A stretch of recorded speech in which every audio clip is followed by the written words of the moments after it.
आज उत्तर प्रदेश के उन्नाव गांव की एक बेटी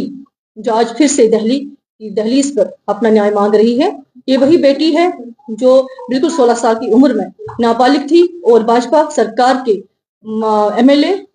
और जिसका नाम था कुलदीप सिंह सिंगर। इस नाबालिग बेटी का उन्होंने बलात्कार किया। सिर्फ बलात्कार ही नहीं किया,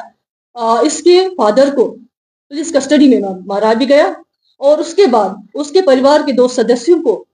एक रोड एक्सीडेंट कराया ट्रक के साथ, जिसमें वो खुद भी थी। उसके वकील को भी मारा गया और उसके बाद जिसको बहुत घायल कर दिया गया और उसके बाद उसको एम्स हॉस्पिटल में वेंटिलेटर पे वो जिंदगी की और मौत की कश्मकश लड़ रही थी और उस कश्मकश में वो मौत को उसे हरा दिया और वो आज जिंदा है माशाल्लाह। और उसने उस जो नाबालिग बेटी थी हमारी, उसने अपनी लड़ाई शुरू कर दी। और देखा जाए तो जो ये नाबालिग बेटी थी उसको तो पहले कोर्ट ने हमें देखा था, जो एक्सीडेंट में मारा गए थे सारे इसमें इसके परिवार के लोग, लेकिन लगा कि हमें न्याय मिल गया। उसके बाद हाईकोर्ट में केस गया था तो हमें लगा था न्याय मिल गया। कोर्ट में उस बलात्कारी को लगभग सजा जो है उम्र कैद की सजा मिली थी और उसको कोई भी छोड़ा नहीं जाया था। लेकिन अचानक से और एक कोर्ट का फैसला आया कि जिसमें 2 जजों का बेंच बैठा हुआ था, जिसमें फैसला लिया गया कि इस बलात्कारी को जो भाजपा का एमएलए था कुलदीप सिंह सिंगर, उसको रिहा किया जाएगा 29 नवंबर को, जिसमें उसको सारे जो इसके अपराध थे उससे फ्री कर दिया गया था और उसको जो सजा उसकी माफ कर दी गई थी। तो जब ये लोगों ने सुना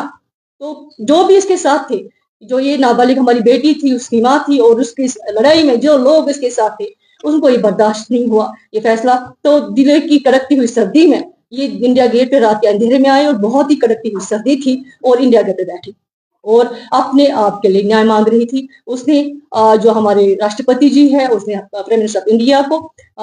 बिल्कुल मांग की, मुझे न्याय दे दीजिए, मुझे मुलाकात दे दीजिए, मुझे इंसाफ दे दीजिए। लेकिन उस वक्त उसको किसी ने नहीं सुना। सिर्फ अगर देखेंगे 10 जनवरी में राहुल गांधी जी का दरवाजा खुला, सोनिया गांधी जी का दरवाजा खुला और वो रात के अंधेरे में वो उनके साथ मिले और उनको उसकी माँ को आश्वासन दे दिया, पूरा विश्वास दे दिया कि इस बेटी के साथ अच्छा फैसला होगा, इसके हक में जो भी फैसला होगा अच्छा होगा।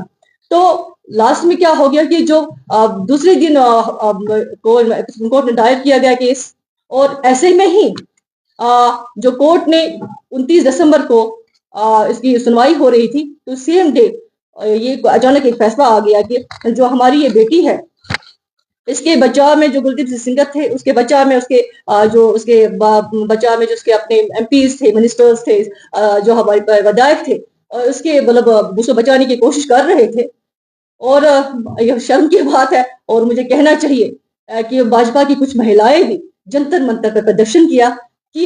जो कुलदीप सिंह सिंगर के हक में नारेबाजी कर रहे थे। और मैं मीडिया के माध्यम से उनको कहना चाहते हैं, को शर्म आनी चाहिए। अगर एक नाबालिग बेटी के लिए जिसको रेप हो, जो 16 साल की थी, उसके लिए लड़ नहीं सकते हैं तो कम से कम इतना अफसोसनाक, इतना भाजपा के इशारों पे नाचने की क्या जरूरत है। चुप ही रहते तो उनके इशारों पे उसने वहां पे बहुत तमाशा किया। लेकिन कांग्रेस पार्टी ने हमेशा, हमारे राष्ट्रीय अध्यक्ष अलका लांबा जी है और राहुल गांधी जो हमारे आपको पता है, उन्होंने ही उसको फैसला न्याय देने का फैसला किया था। और जो लड़की के साथ जो लोग मिले हुए थे, जो उसके साथ खड़े हुए थे, तो लास्ट में जो है हमारी जो हाईकोर्ट का जिस दिन फैसला आना था, उस दिन क्या हो गया कि उस दिन हाईकोर्ट का फैसला आना था कि उसको बरी कर दिया जाता था, उसको बेल मिलने वाली थी 29 दिसंबर को। लेकिन अचानक से हमारे सुप्रीम कोर्ट में भी दर्ज हो गया तो उसी दिन ये फैसला आ गया कि इसको मतलब बराबर हिरासत में ही रखा जाएगा, इसको मतलब वापस न्याय ही नहीं, मतलब रिलीज नहीं किया जाएगा, बेल नहीं हो जाएगी। तो इसी दौरान हाईकोर्ट या जिसने इसको फैसला दिया था, एक बड़ा तमाचा उनके मुंह पे पड़ा और जो फैसला सामने आया कि इस दरिंदे को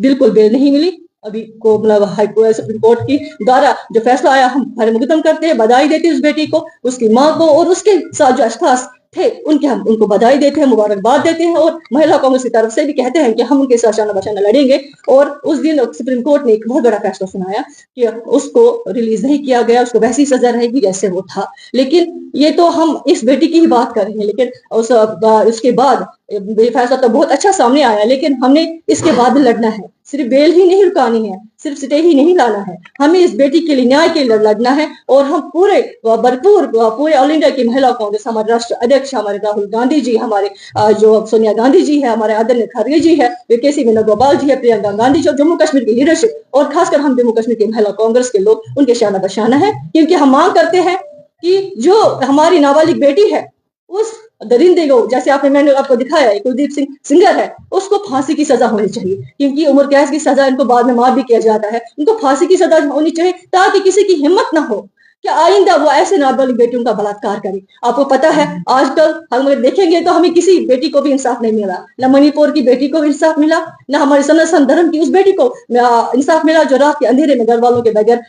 जलाई गई, जो भाजपा के लोगों ने उसको बलात्कार किया था, न उस बनारस की 2 छात्राओं को इंसाफ मिला जिसको भाजपा के आरटी सेल के लोगों ने बलात्कार किया था, और न हमारी उस कुटवा की आशा को न्याय मिला अभी तक। देखिए ये सरकार बेटी बचा बेटी पढ़ाओ का नारा देती है, लेकिन मैं मीडिया के माध्यम से कहना चाहती हूँ ये बेटी बचाओ का नारा बन गया है, उनको अब शर्म आनी चाहिए। अब ऐसे उस मैं प्रशासन से, मैं पूरे जो हमारे सुप्रीम कोर्ट से अपील करती हूँ अपनी महिला कांग्रेस के द्वारा कि इस जो बलात्कारी है, जो हमारे क्या है भाजपा के जो एमएलए है कुलदीप सिंह सिंगर को बिल्कुल फांसी की सजा होनी चाहिए ताकि आने वाली पीढ़ी को याद है।